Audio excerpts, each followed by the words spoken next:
Once upon a time, there was this old, smiley, round fellow who was not Santa Claus, but he was called Noah. And he used to float around on the bright, sparkly blue ocean, under the beautiful blue sky with a nice rainbow, on a big boat full of the most cutest animals you could ever see. Sorry? Actually, you are right, my fine little animated fellow. That is not like it was at all. And yet that is the sort of image that people get when they think about the flood. But think about it for a minute. This was no ordinary flood. This was a deluge. This was the springs of the deep bursting forth. That's a massive rise in ocean level. That's a tsunami. And then, of course, there were the floodgates of heaven that were opened. That's not just a torrential rain, that's a massive flash flooding. And this went on for 40 days and 40 nights. A tsunami that never stopped for 40 days and 40 nights. A torrential rain that never stopped for 40 days and 40 nights. That never receded for 150 days. And Noah and his family could not leave the ark for a full year because of those floodwaters. We are talking a massive, catastrophic event. This is what we are talking about when we talk about the flood of Noah. Now, there are people who will try and tell you there is absolutely no evidence of a worldwide flood that wiped out all but 8 survivors who then repopulated the earth. But the truth is, excuse the pun, the world is actually awash with such evidence. In fact, there is so much evidence that I can't do it proper justice in a few 10-minute homemade videos, so I'm not even going to try and cover it all. A quick search of the net will soon have you knee-deep in evidence, and if you are seriously wanting to know, then use the things I do mention here as keywords to begin researching and investigating for yourself the reality you live in. Now remember, you are looking for facts to evaluate and form your own opinion. Don't simply settle for being spoon-fed somebody else's opinion. Facts can be recorded, photographed, observed, measured, witnessed by many, etc. Facts exist independent of opinions about them. Remember also, science does not speak with one voice, as many scientists reject the traditional evolutionary theories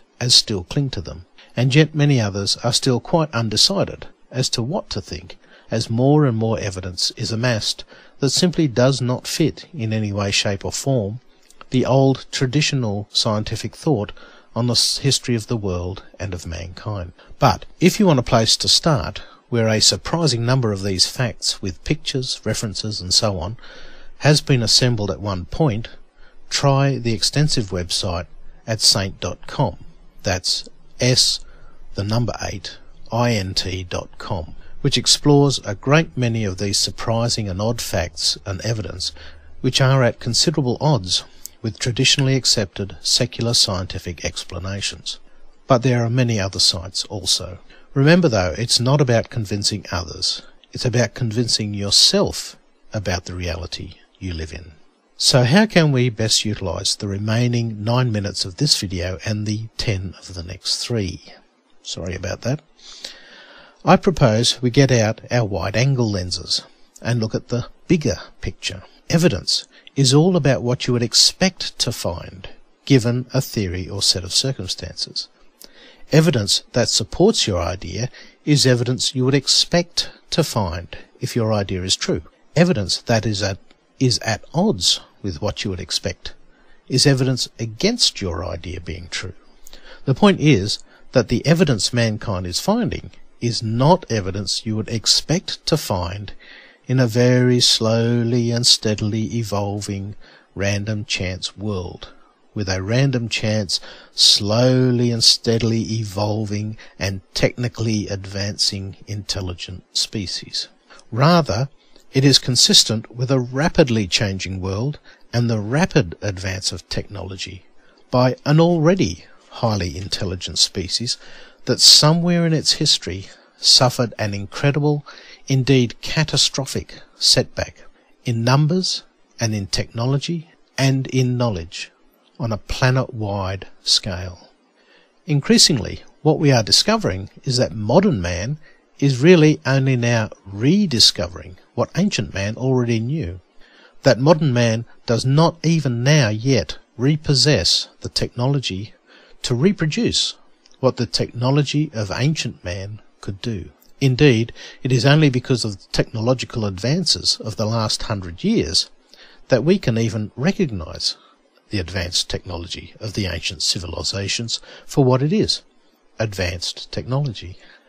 Before that, their advanced technology was as mystical to us as ours would have been to those of a few centuries ago. But what evidence could we expect to find if mankind was effectively wiped out by a worldwide flood except for 8 survivors? Well, we could expect to find geological, archaeological, mythological, and even genetic evidence that is consistent with such an event. And indeed, we have in abundance all 4 classes of such evidence.